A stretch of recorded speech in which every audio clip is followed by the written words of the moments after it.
এই সময় এসেও চা শ্রমিকদের দৈনিক মজুরি আমার ওয়াইফ 8 ঘন্টা কাজ করে 178 টাকা পাবে, আর 23 কেজি কম হলে 1 কেজি প্রতি 60 টাকা মাইনাস। মন চায় মাছ মাংস, আমাদের মন চায়। মাত্র 178 টাকা। এই স্বল্প আয়ে একজন শ্রমিকের পক্ষে নিজের ও পরিবারের মৌলিক প্রয়োজন পূরণ করা প্রায় অসম্ভব। ইসলামের দৃষ্টিতে শ্রমিকের ন্যায্য মজুরি ও মানবিক মর্যাদা সম্পর্কে জানতে চাই, এই পরিস্থিতিতে রাষ্ট্র, মালিক পক্ষ এবং সমাজের দায়িত্ব কি?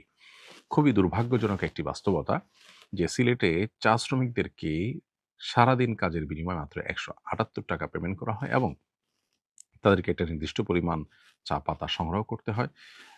নির্দিষ্ট কোয়ালিটির নির্দিষ্ট পরিমাণ চা পাতা তারা সংগ্রহ করে এবং আমি নিজে একটি চা বাগানের শ্রমিকরা যখন চা নিয়ে এসেছেন সেটা যখন পরিমাপ করা হচ্ছে সেখানে আমি দাঁড়িয়ে লক্ষ্য করেছি ওজন করার ক্ষেত্রেও সেখানে কারসাজি করা হয় এবং কারসাজি বলা কঠিন, বরং বলতে হয় যে মানে ডাকাতি করা হয়। তাদের সামনেই রীতিমতো বলে কয়েই ধরুন ১ কেজি ১০০ গ্রাম হলে সেটাকে ১ কেজি ধরা হয়। তো এরকম মানে এক্সাক্ট মাপটা আমার মনে নেই। বাট এরকমটি আমি চোখের সামনে দাঁড়িয়ে থেকে দেখেছি যে এরকমটি হয়েছে। তাহলে চা শ্রমিকদের প্রতি এই যে অবিচার, একে তো তাদের ন্যায্য মূল্য দেয়া হচ্ছে না, দ্বিতীয়ত তাদেরকে ধোঁকা দেয়া হচ্ছে এবং তাদের হক নষ্ট করা হচ্ছে ওজনে বেশি নিয়ে। এটি সন্দেহাতীতভাবে একটি সভ্য সমাজের জন্য কলঙ্কজনক অধ্যায়। আমাদের প্রত্যেকটা মানুষের এই অন্যায়ের বিরুদ্ধে কথা বলা দরকার। আমি এর তীব্র প্রতিবাদ জানাই এবং আমি আশা করি যে চা শ্রমিকদের তাদের পরিচয় যাই হোক না কেন, তারা একজন শ্রমিক হিসাবে তারা ন্যায্য মজুরি পাবার হক রাখে। নবী করিম সাল্লাল্লাহু আলাইহি ওয়াসাল্লাম বলেছেন, তোমাদের অধীনে যারা থাকবে তাদেরকে তোমরা যা খাওয়াও তাদেরকে তা খাওয়াবে, তোমরা যা পড়ো তাদেরকে তা পড়াবে। অর্থাৎ তাদেরকে কি পরিমাণ দেব আমি, কোয়ালিটিটা এমন হবে যে আমার মানটা সে মেনটেন করতে পারে।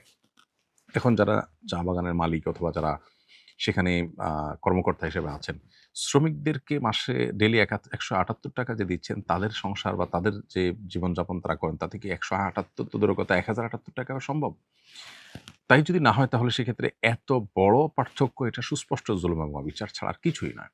এটা রীতিমতো তাদের অধিকার লঙ্ঘন করা, তাদের হক নষ্ট করা শামিল। অতএব যেকোনো মূল্যে যেকোনোভাবে এটি নিশ্চিত করা দরকার। এখানে রাষ্ট্রের, এখানে সমাজের, এখানে সংশ্লিষ্ট কর্তৃপক্ষের এবং চা বাগান মালিকের ইনভলভেশন থাকা দরকার এবং প্রত্যেকের আন্তরিক উদ্যোগে এই সমস্যাটার সমাধান হওয়া দরকার। দীর্ঘদিন থেকে এটা নিয়ে আলোচনাও তুঙ্গে উঠেছে বিভিন্ন সময়। কিন্তু দুর্ভাগ্যজনকভাবে এটি এখনো পর্যন্ত সমাধানের কোনো পথ আমরা দেখতে পাইনি। আসুন্নাহ ফাউন্ডেশন থেকে আমরা যত সহযোগিতামূলক প্রজেক্ট বা আপনার সেবামূলক কাজ পরিচালনা করে থাকি দেশব্যাপী, সেখানে আমরা সবসময় পিছিয়ে থাকা জনগোষ্ঠীকে বিশেষভাবে প্রায়োরিটি দিয়ে থাকি। আলহামদুলিল্লাহ, চা শ্রমিকদের মাঝে এ পর্যন্ত আসুন্নাহ ফাউন্ডেশন না হলেও ১০ থেকে ১৫টি প্রজেক্ট বাস্তবায়ন করেছে।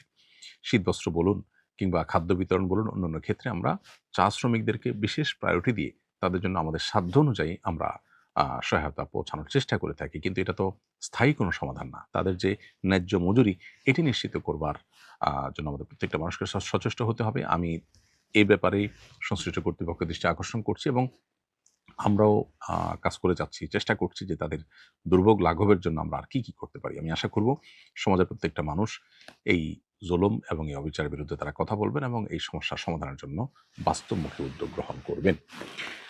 মোহাম্মদপুরে একটি সড়ককে শাইখুল হাদিস আল্লামা আজিজুল হকের নামে নামকরণ করা হয়েছে। মরহুম বুজুর্গদের নামে সড়ক বা স্থাপনার নামকরণ বিষয়টা কিভাবে দেখছেন? আল্লামা আজিজুল হক সম্পর্কে আপনার মূল্যায়ন জানতে চাই।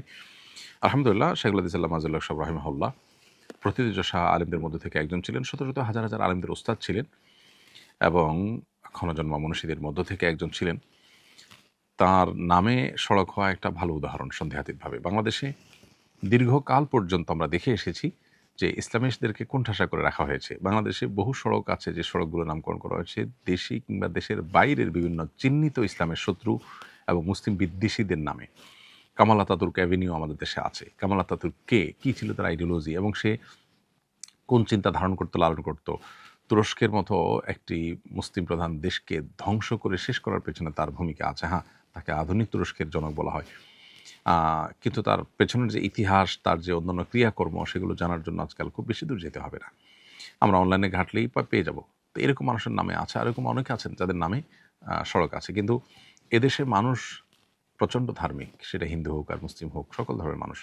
সেই মানুষগুলোর আপনার যে ডিমান্ড, তাদের যে প্রত্যাশা, সেটাকে মাথায় রেখে আসলে আজও পর্যন্ত কোনো আলেম, কোনো ধার্মিক মানুষ যাদের অনেক অবদান আছে, তাদেরকে আসলে কোনো স্বীকৃতি দেওয়া হয়নি। সো এটি একটি সুন্দর উদাহরণ এবং ভালো উদাহরণ সন্দেহাতীতভাবে সেগুলো জামাতুল নামে রোড হয়ে থাকে, এটাকে সাধুবাদ জানাই অবশ্যই। শাবান মাসের আমল সম্পর্কে জানতে চাই। উত্তর হলো, শাবান মাস শুরু হয়েছে। শাবান মাসের সবচেয়ে গুরুত্বপূর্ণ আমল হলো এ মাসে বেশি বেশি নফল রোজা আমাদেরকে রাখতে হবে। নবী করিম সাল্লাল্লাহু আলাইহি ওয়াসাল্লাম সম্পর্কে আয়েশা রাদিয়াল্লাহু তাআলা আনহা বলেছেন, কানা নবী সাল্লাল্লাহু আলাইহি ওয়াসাল্লাম ইয়াসুমু শাবানা ইল্লা কালিলা। নবীজি পুরো শাবান জুড়েই প্রায় রোজা রাখতেন, সামান্য কয়েকটা দিন বাদে। অন্য আরেক হাদিসে আসছে যে তিনি শাবান মাসে যত রোজা রেখেছেন এত রোজা অন্য কোনো মাসে আর রাখেননি। এজন্য শাবান মাস বেশি বেশি নফল রোজা রাখার মাস। শাবান মাসে নফল রোজা ছাড়া রমজানের প্রস্তুতি টাইপের কাজ হতে পারে, স্পেসিফিক কোনো আমল আর দ্বিতীয়টি নেই। আর শাবান মাসের মধ্য রজনী লাইলাতুন নিসফ মিন শাবান, সেটি হাদিসের আলোকে মর্যাদাপূর্ণ রাত হিসেবে সাব্যস্ত হয়। সেই হিসাবে আল্লাহ তাআলার কাছে মাগফিরাত চাওয়া, আল্লাহ তাআলার ক্ষমা লাভের চেষ্টা করা, সেটা মৌলিকভাবে অবশ্যই প্রশংসনীয় হতে পারে। কিন্তু এই রাতকে ঘিরে আমাদের সমাজে বহু কাজ হয় যেগুলো কোরআনের সাথে কোনো সম্পর্ক নেই, এবং এটাকে ভাগ্য নির্ধারণের রজনী হিসাবে আমরা যারা মনে করি সেটাও সঠিক ধারণা নয়। তো শাবান মাসে বেশি বেশি নফল রোজা রাখা উচিত, বিশেষ করে শুরুর দিকে, মাঝের দিকে। তবে শেষের দিকে রোজা রাখা অনুচিত এবং নিরুৎসাহিত করা হচ্ছে বিভিন্ন বর্ণনা, বিভিন্ন হাদিসে।